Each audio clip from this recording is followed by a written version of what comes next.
On January 18th, in a matchup between the Timberwolves and the Grizzlies, Anthony Edwards pulled off arguably the play of the year when he threw the ball off the backboard, caught his own pass, and dunked it. On the very next day, however, Joel Embiid, the leading candidate for MVP this season, said to Edwards, "Anything you can do, I can do better." Going right half Batanze. Well, after seeing his fellow NBA stars taking over ESPN highlights, Jaylen Brown decided that he too wanted in on the action, but unfortunately, he couldn't do it. In Milwaukee, and again, Boston won that game easily, and he tried to pull Anthony Edwards. He got a highlight reel, but it wasn't the one he wanted. From Joel Embiid's 70-point win to Cat's 63-point loss to Josh Giddey being banned from Chet Holmgren's high school jersey retirement, let's talk NBA basketball. Anthony Edwards versus Shai Gilgeous-Alexander was a Saturday showdown between two NBA superstars that no NBA fan wanted to miss. And the coaches knew it too, as they hyped themselves up for what was going to be a war.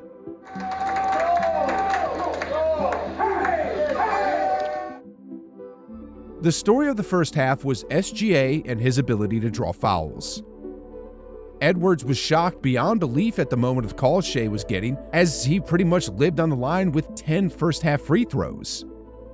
When the third quarter rolled around, however, Edwards and his crew put on their game faces and picked up the defensive intensity as they limited the Thunder to just 17 points in the frame and took a 9-point lead going into the final quarter. Unfortunately for the home team, SGA took over the fourth and got the W, but the real reason why the Timberwolves lost was because they just couldn't stop turning the ball over. 7 turnovers was what they committed in the final 12 minutes, but if you asked Edwards himself why they lost, here was his response. With the calls that Shai gets, it's hard. It's hard to shut him down. You can't touch him at any time of the game, so. Well, SGA didn't let that comment slide. The man immediately logged onto Instagram and posted the caption, "They talk about me for my post-game, not my post-game." Elsewhere in the Eastern Conference, there was another potential primetime showdown between Trey Young and Donovan Mitchell. Unfortunately for fans who attended the home game, it was a blowout as the Hawks were soundly beaten in quarters 1, 2, and 3, and heading into the fourth quarter, were down 23.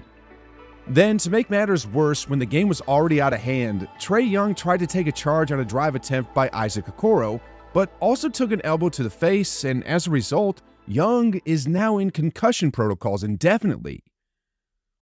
Also on this day was the first time Jordan Poole met Victor Wembanyama, and it didn't take too long until Poole was sick and tired of the 7'4" unguardable rookie.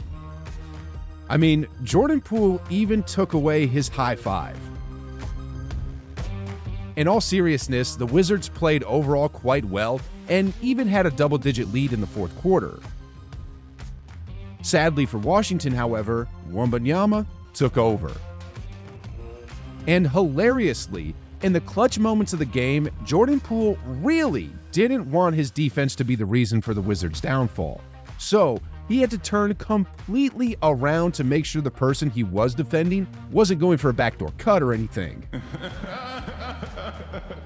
The Spurs won 131-127.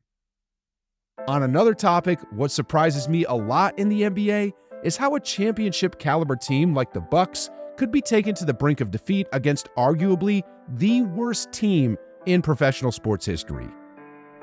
With a fully healthy squad, with Dame Time dropping 45 on 22 shot attempts and Giannis dropping 31 on 16 shot attempts, you'd expect Milwaukee to be mopping the floor with a Cunningham-less Pistons. But with 6:49 left in the fourth quarter, a pair of Sasser free throws put Detroit up 4.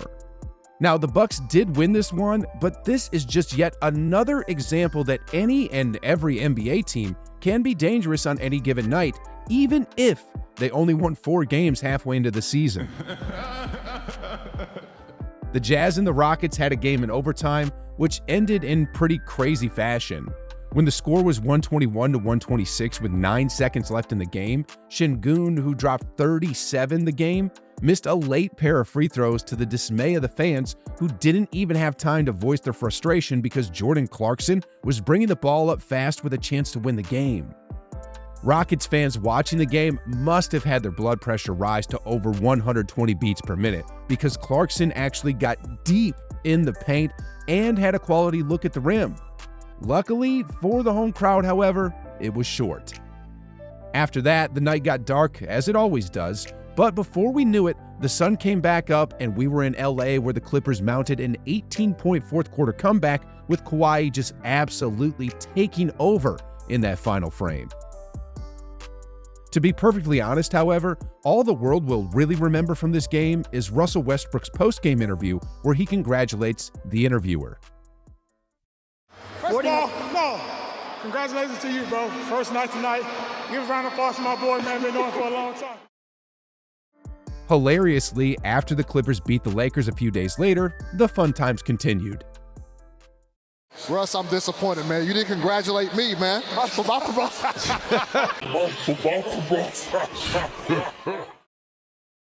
A team that hasn't been having fun, however, are the Indiana Pacers. After acquiring Siakam, they've lost 3 straight games in a row, which includes a matchup against Jokic and the Nuggets, which is what I want to talk about. Check out this play here. Look at how the Joker catches the ball in the clutch, walks up to the line, then just casually sinks a dagger 3 like it's a Sunday afternoon walk in the park. Now, what was absolutely cold about this is he had no expression after that shot. Nothing. I mean, as Jokic walks back to the bench, look at his facial expression. His face looks like it's saying, "I'm sick of basketball and all I want to do is go back to Serbia and ride on my horses." You know who's not sick of basketball though? Joel Embiid. Against the Spurs, it was a battle of Goliath versus Goliath, but unfortunately, one of the Goliaths had a 300-pound advantage. But if I leave it at just that, I'd be doing Embiid a disservice. Whether it was up close, the mid-range, or the foul line, Embiid gave Wanyama a lesson that he'll never forget.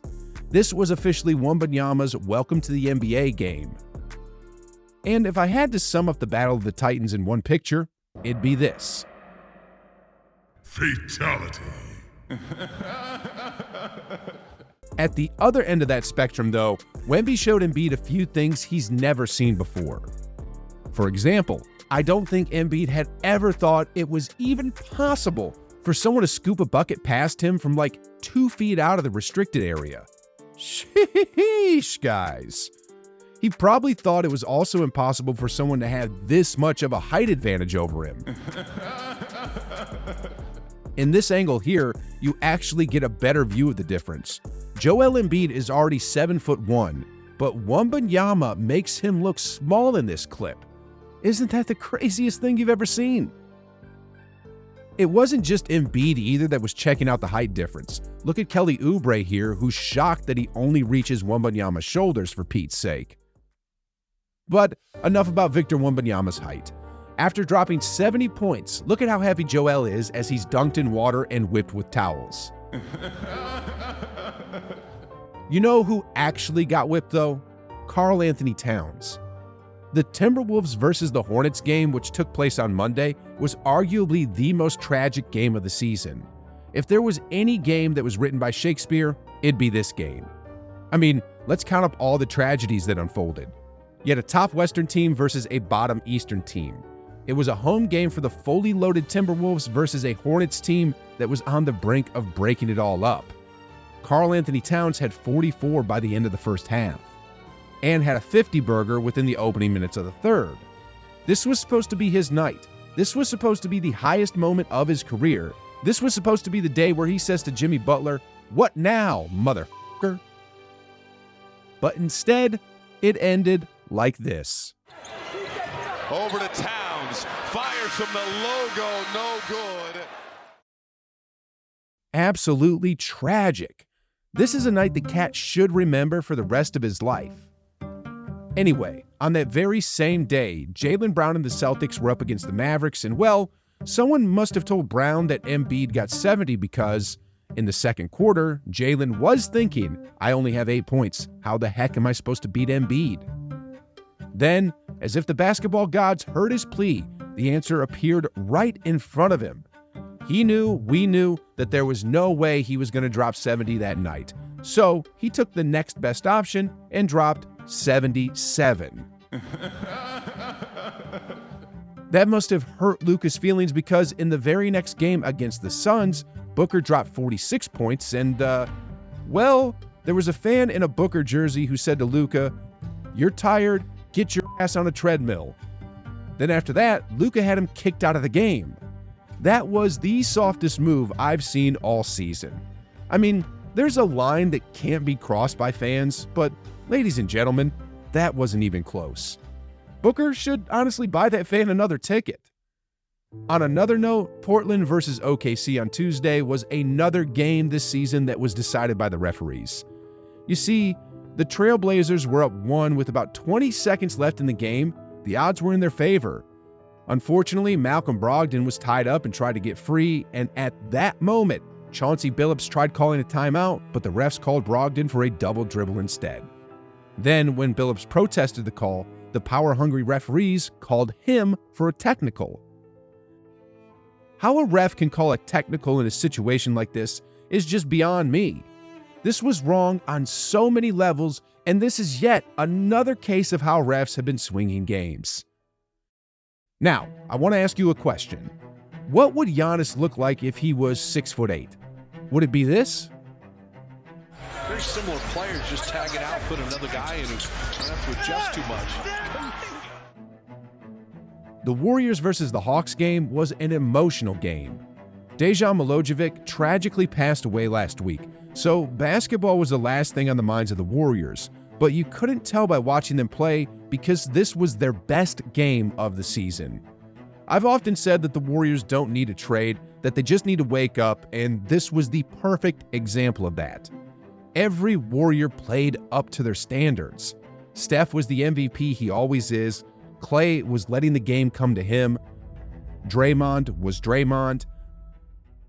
Wiggins was looking more like Wiggins. And on top of all of this, Jonathan Kuminga has officially entered All-Star territory. The man was an absolute beast this game and just showed the Warriors how wise they were that they didn't trade him for Pascal Siakam. Kyrie Irving recently said that Kuminga has superstar potential in him, and if there was ever a game that displayed this, it was on January 24th of 2024 against the Hawks. Which begs the all-important question, should every NBA player with hair like this get a business haircut like this? Because the truth is, that was the birth of All-Star Kuminga.